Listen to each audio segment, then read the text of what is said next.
بسم الله الرحمن الرحيم الحمد لله رب العالمين والصلاة والسلام على نبينا محمد وعلى آله وأصحابه وسلم تسليما مزيدا ثم أما بعد خطر الكرام السلام عليكم ورحمة الله وبركاته.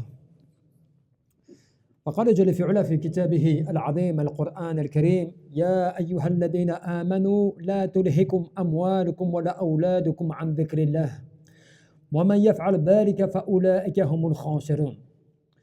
Vous savez, Allah Jalla fi'ula nous rappelle dans un verset important et que l'on va essayer, Inch'Allah, de comprendre.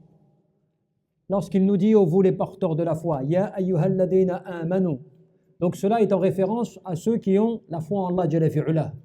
Puisque certes, il y a une différence entre les versets Mekkiyah ou les versets Al-Ayat Al-Madina. Les versets Mekwa et les versets de Médine, révélés à Médine. Et c'est comme cela que la différence aussi, Allah Jalla fi'ula, eh bien, la souligne par le fait que lorsqu'il s'adresse notamment à ceux dans les premières années, il leur disait Ya ayyuhan nas, ô vous les gens, de par le fait que l'iman, eh bien, n'était pas encore rentré dans les cœurs. Et aussi après, donc surtout sur les versets médinois, eh bien, Allah Jalla fi'ula s'adressait donc, eh bien, aux croyants Ya ayyuhal ladina amanu, ô vous les porteurs de la foi, vous qui avez la foi dans vos cœurs. Et cela, ça nous rappelle quoi surtout? Le fait que Allah Jalla fi'ula, lorsqu'il donne donc des ordres, eh bien dans ces périodes-là, le Médina, donc de Médine, cela veut dire qu'il s'adresse aussi à des personnes convaincues, à des gens qui ont l'iman billah Jalla fi'ula, qui sont convaincus de la révélation, qui sont convaincus du message d'Allah subhanahu wa ta'ala. Et Allah azza wa jal, il interpelle sur une chose particulière qui pourrait être mal comprise. Lorsqu'Allah Jalla fi'ula te dit La tulhikum amwalakum wa la awladukum an dhikrillah wa man yaf'al dhalika fa ulaika humul khasirun. Que vos enfants et vos biens ne vous détournent pas, ne vous désorientent pas du rappel d'Allah. Car certes ceux qui agissent ainsi, voilà les véritables perdants. Ainsi, les ulama, qu'est-ce qu'ils te disent? يأمر الله جل في علا عباده يعني المؤمنين بالإكثار من ذكره. Certes, Allah Jalla fi ula, il a donné un ordre. Il a donné un ordre quant au fait de multiplier le rappel. Cela à ses adorateurs croyants qui ont la foi. Et aussi, فإن في ذلك الربح كذلك والفلاح, parce que justement, dans le rappel d'Allah Jalla fi ula, وَاذْكُرُوا اللَّهَ كَثِيرًا لَعَلَّكُمْ تُفْلِحُونَ. Parce que dans la multiplication et l'augmentation du rappel d'Allah Azza wa Jal, eh bien tu as quoi? Tu as le bénéfice et tu as la joie qui va se procurer en toi. Alors que tu vas me dire oui mais beaucoup de gens se rappellent Allah Azza wa Jal et c'est pas pour cela qu'ils sont plus joyeux ou bien on les voit plus riches. Mais en réalité, eh bien c'est cette richesse du cœur.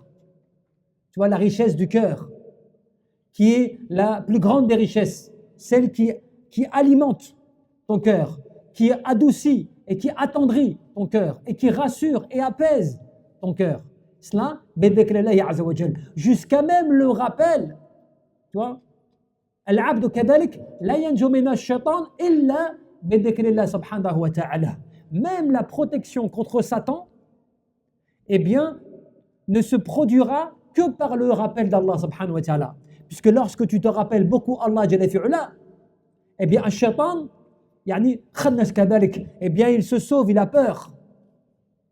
Walakin idha ghafala, lorsque tu commences à devenir négligent, yani, waswas, c'est là qu'il fait son travail d'ambiguïté. Donc, dhikr Allah subhanahu wa ta'ala, il vient protéger aussi le cœur du croyant. Et donc, Allah Jalla fi'ula, eh ben, il te mentionne deux grands bienfaits. Al-amwal wal-banin, tout ce qui est au niveau des enfants et de l'awlad et des biens. Deux grands pôles.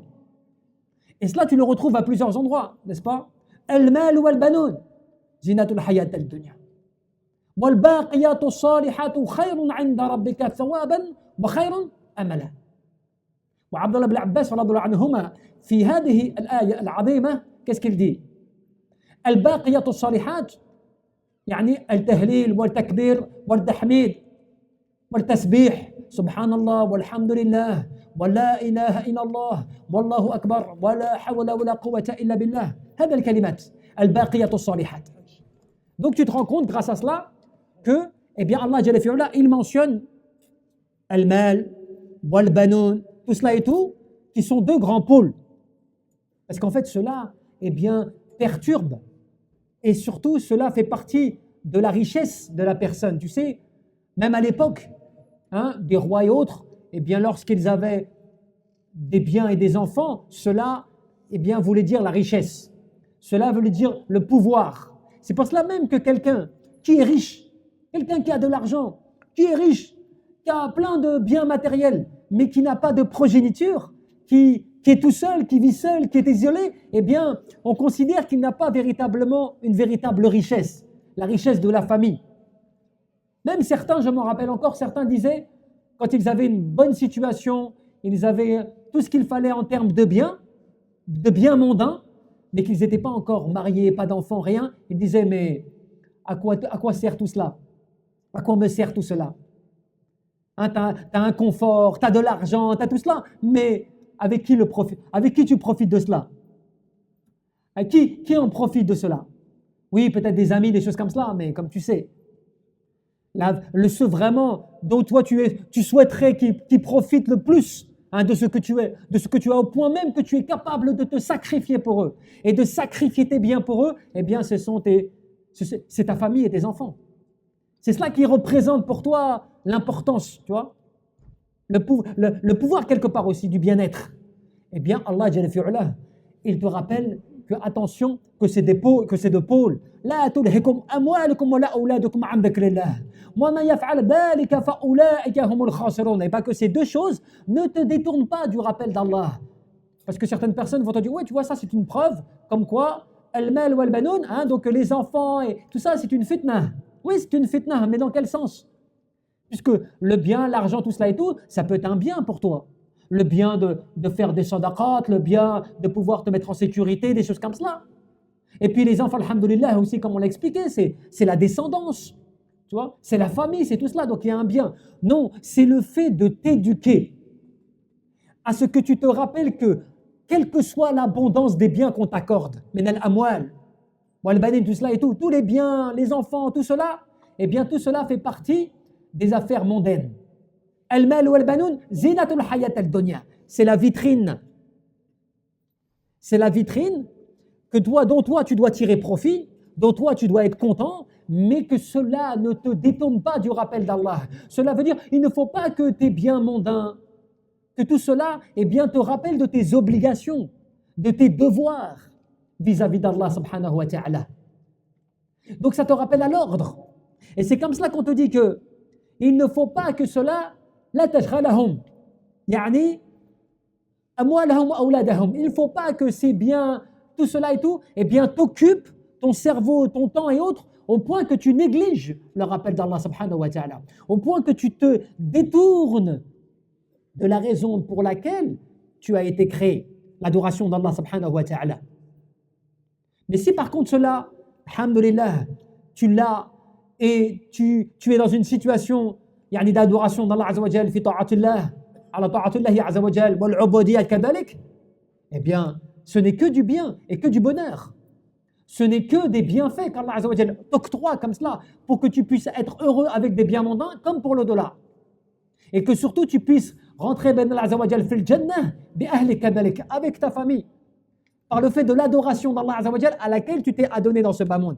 Mais si tu n'agis pas comme cela, eh bien les grands perdants, les déficitaires, ce sont ceux qui pensent qu'ils auront bien profité de ce bas monde, et dans l'au-delà, ils viendront ruinés par le fait qu'ils ont tout gâché en bas, dans ce bas monde, en négligeant ainsi l'au-delà.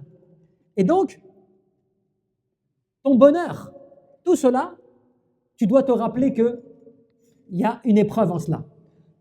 Innama amwalukum wa awladukum fitnah. Wallahu indahum ajrun azim. Allah Jalla fi'ala te rappelle, certes dans vos biens et dans vos enfants, vous avez une tentation. Mais ce n'est pas un mal. Parce que les gens vont dire une fitna, c'est forcément négatif. dans le sens où c'est forcément voilà, mauvais, il y a un mal en cela. Non, Allah Jalla fi'ala, il va t'éprouver par des épreuves, des tests, même si la fitna, eh bien ces choses-là, ces épreuves multiples, elles sont là pour tester ta foi, pour tester ta conviction et ta dévotion à l'égard d'Allah Jalla fi'ala. Wa nablukum bishar wal khair fitna wa ilayna turja'un. Nous allons vous mettre à l'épreuve par le mal et par le bien.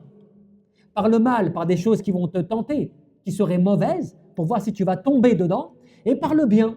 On peut t'accorder le pouvoir, mais comment vas-tu réagir avec le pouvoir?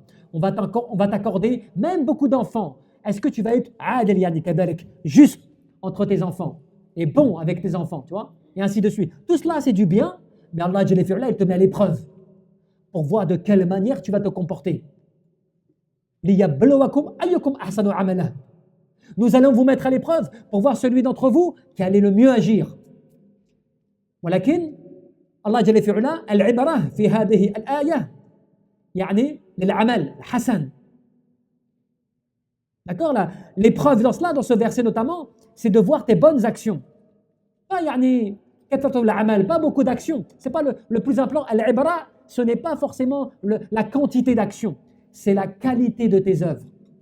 ليبلوكم أيكم أحسن عملا يعني العبرة ليست يعني لكثرة العمل, ce n'est pas pour l'action importante, pour tout ce que tu vas faire et tout. Non, c'est pour يعني العمل الحسن, pour la bonne œuvre, celle que tu dévoues pour Allah Jalla fi'ala uniquement, sans rien lui associer, où tu es sincère et conforme dans ton acte. فمن كان يرجو لقاء ربه فليعمل عملا صالحا ولا يشرك بعبادة ربه أحدا. C'est que dans ton œuvre, eh bien, tu arrives à réunir eh bien, ces deux points très importants quant à l'ikhlas, la sincérité, والموافقة كذلك, le fait d'être conforme dans ton œuvre à ce que Allah Jalla fi'ala t'a ordonné. وعمل كذلك بشريعة الله تبارك وتعالى, l'œuvre qui est faite avec la législation d'Allah subhanahu wa ta'ala.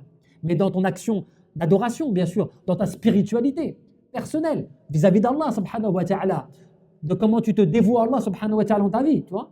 Donc, tu comprends que les biens, tout cela, les enfants, tout cela, c'est une épreuve. Une épreuve, et pour terminer sur cela, c'est une grande épreuve, puisque regardez comment même ce que les jeunes, eh bien, ils subissent. Regardez comment ce qu'aujourd'hui les jeunes, ils sont éprouvés véritablement par des fois des phénomènes étonnants. Par exemple, on voit des fois des jeunes qui, à cause des réseaux sociaux, se réunissent, se fixent des rendez-vous, se font des bagarres de cité, des règlements de compte, des choses comme cela, par le fait qu'ils sont engrainés dans des échanges à travers les réseaux. Ou bien qu'ils s'alimentent. Alors que tu sais, le jeune tout seul, isolé, quand tu parles avec lui, il est tout à fait normal. Il est tout à fait équilibré. Mais lorsqu'il y a le phénomène de groupe, eh bien, il ne devient plus le même. Au point qu'ils commettent des actes parfois irrévocables. Des jeunes, 14 ans, 13 ans, 15 ans. Ils vont tomber, par exemple, dans des menaces ouvertes, dans lesquelles, malheureusement, ils ne vont pas réfléchir. Ils vont laisser des preuves contre eux. Des vidéos, des audios, des choses comme cela. Et simplement, un seul parmi ceux qui subissent cela vont porter plainte, et puis c'est toute sa vie qui va changer. Tout cela chamboule du jour au lendemain. Tout cela par l'inconscience, tu vois, par le fait de l'alimentation. C'est pour ça que des fois aussi, les gens, ils ont tendance à accabler les parents. Par exemple, tu vas voir un enfant, un jeune, tu connais son père. Et tu vas voir, il fait plein de bêtises. Qu'est-ce que tu vas dire? هذا le musulman. Il fait le masjid, il sort le ma'ana, tout ça. Il te regarde son enfant, comment il est. Au moins qu'il s'occupe de son enfant. Tu vois? Alors que toi, tu sais pas, le pauvre. Peut-être il est chez lui, il se prend la tête, il sait plus comment faire, il bouche un trou, la personne elle sort dans l'autre trou, et ainsi de suite. Il arrive, il sait même plus comment gérer le problème. Tellement c'est compliqué. Il rencontre des gens, il fait conseiller, bref, il essaie de trouver tous les moyens possibles pour essayer de cadrer, tu vois, d'encadrer. Mais des fois, c'est plus fort. Des fois, ça dépasse à cause des problèmes de ces réseaux, où ils sont alimentés comme pas possible, où ils se donnent des défis, ils se font des choses pas possibles, ils s'alimentent comme pas possible, au point que l'enfant, il est pris dans les passions, les désirs et tout, et il commet l'irréparable. Ou bien il fait des choses pas possibles dehors. Mais ce n'est pas forcément la faute des parents. Qu'est-ce que tu veux qu'il fasse? Il va pas l'enfermer, il va pas le mettre dans... Donc, automatiquement, eh bien, il y a des choses qui se passent. Mais cela, abadallah, ça nous rappelle qu'on n'a pas le pouvoir. Tu ne dis pas celui que tu veux. Al-hidayah biyadillah subhanahu wa ta'ala. La guidance, elle est entre les mains d'Allah jalla fi'ula. Toi, qu'est-ce que tu as entre tes mains? Al-asbab, les causes. Toi, tu n'as pas la guidance. Tu sais, la guidance, c'est quoi? C'est le cadenas qui te permet dans le cœur de débloquer. Tu vois, la guidance. Cela, ça ne t'appartient pas.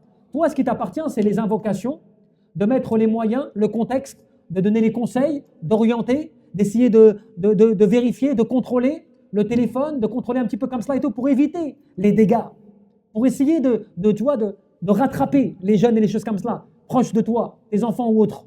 Mais après, le reste, ça ne t'appartient pas. C'est Allah Jalla fi'ula qui fera que, parce que tu as des enfants, des fois, tu leur parles même pas, tu ne leur dis rien, et pourtant, subhanallah, ils sont intéressés, ils veulent apprendre, ils font attention, il ne faut pas de bêtises, je suis comme cela.